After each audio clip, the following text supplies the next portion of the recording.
Okay, good evening all of you. It's wonderful being with you. And as the subject is about role of e-learning in enhancing the subject knowledge of a student. So I'll limit my presentation to the only content part of it, and the second part of it would be technology. So what I would be speaking to all of you is how e-learning can really enhance the knowledge of a student to understand subjects like science, maths, or for that matter even maybe finance when it comes to the higher grades.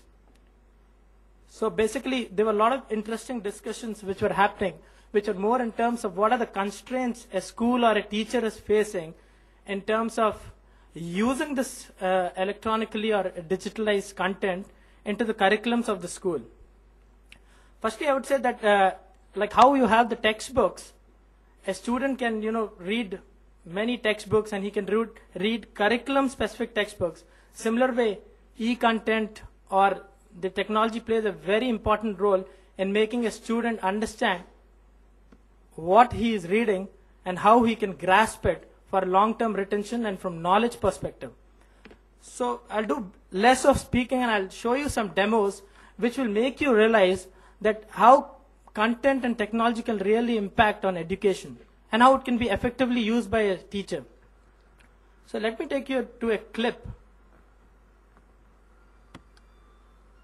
And you'll see how a small clip can really make a lesson plan easy for a teacher.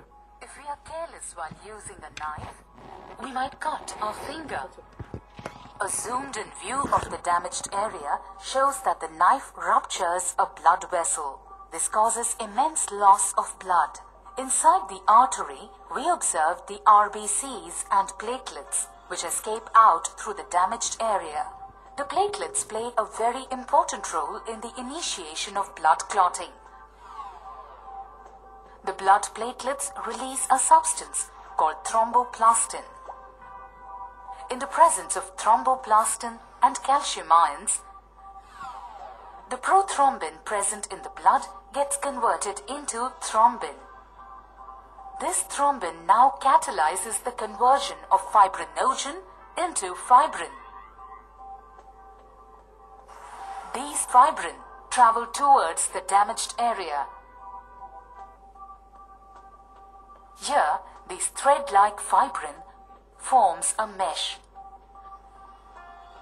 The RBCs get caught and remain entangled.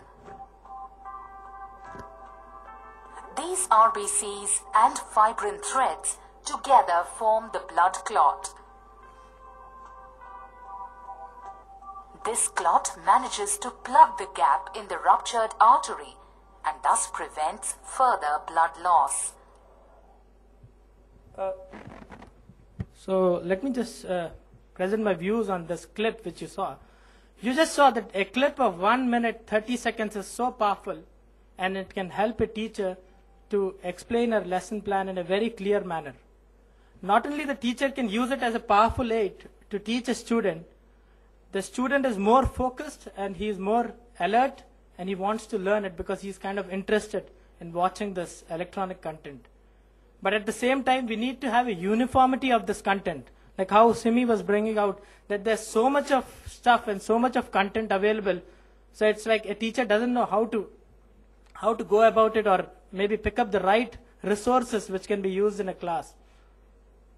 So at the same time, I would like to bring out few advantages like which have a higher impact on a learning environment. Like science and maths being difficult subjects, a student understands it more and correlates with it more in his native language because half the world is English speaking and half the world still speaks their native language. So it's only using this electronic digitized content can you remove this disadvantage of native and English. That is, you can have the content in a bilingual format which can be used by a teacher or a student. So let me take you through another clip. Heart is a complex pumping organ. And you'll see that on a click you can change, of the heart. you can take the content to any language. शरीर के विभिन्न भागों से oxygen विहीन रक्त दाएं आलिंद में आता है। अब त्रिकपाटी वाल्व के खुलते ही रक्त opens and the blood keeps flowing into the right ventricle. Then the right atrium contracts, pushing the remaining blood into the right ventricle. This in turn... So this is one powerful thing which electronic content can do, that it powers a teacher to teach the subjects in the main language, that's the focus language, maybe English, but at the same time, this can be available on a virtual lab where students can log in and understand the same in their native language. Maybe we have got so many native languages spoken in India. Not only that, maybe Arabic, or maybe a language like Thai or Korean or Japanese. So this is one advantage which you have with content. And at the same time, there are other advantages, like you can have virtual labs, which is like having an entire chemistry lab set up, because not all schools have complete labs wherein they can perform various experiments. And if some schools have perfect labs also, there are a lot of experiments which are very risky, and it's very difficult to do them on ground. So that's the gap which electronic content really fills in well. That is, you have the animations to understand the topic, and at the same time, you have the virtual simulations which make you kind of aware of how to totally study the topic. So what we were coming to about, how do teachers use it and how do we train them?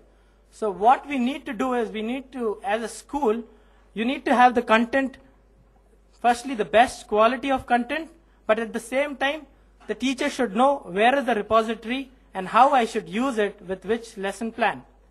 So the best way of a school going about is that the content should be as per the grade, just like a textbook. It should start from the first grade to the 12th grade. So the teacher can just click on any grade, whichever grade class she is going to take, and just go upon the topic and select the topic. Atherosclerosis, heart disease. So it's like she has the entire resources in comparison to the topic which she was teaching at one place. So it's easy to use. Just 3 clicks, a teacher without much of training can access the content. But that's it requires teacher training from a principal's point of view, to make a teacher aware that how powerful this can be and how it can be used. So there are a lot of stuff like simulations and mind maps which I can show you, but the paucity of time doesn't allow me. Maybe if somebody is interested, I can take you through all these things at a later stage. So this was from the very content perspective. Second was from technology perspective. Not all schools, in India there are so many schools, not all schools have, the digitized content or, the expensive stuff which is available with the modern schools in cities. But at the same time, these rural schools or the schools which are not having that good infrastructure do not have that quality of teachers also. The second gap which e-learning can definitely fill in is that I saw some best practices being used in Korea. There is a set of schools known as Korean Scientific Institute and Research Schools. These are very high-end schools, and they have the best of the teachers there who are really, they are very thorough and experts with their subject. I'll just take 2 minutes. So these people, they take their daily classes. At the same time, there is a handy cam in the school which records these sessions. And immediately when the classes are taken, these classes are freely uploaded onto a site. And you can also view it on a simple TV if you don't have a computer lab and stuff. And there's a whole set of things we can do. So I'll end it up with this, and I'll open the house for some questions which are coming towards me. Thank you.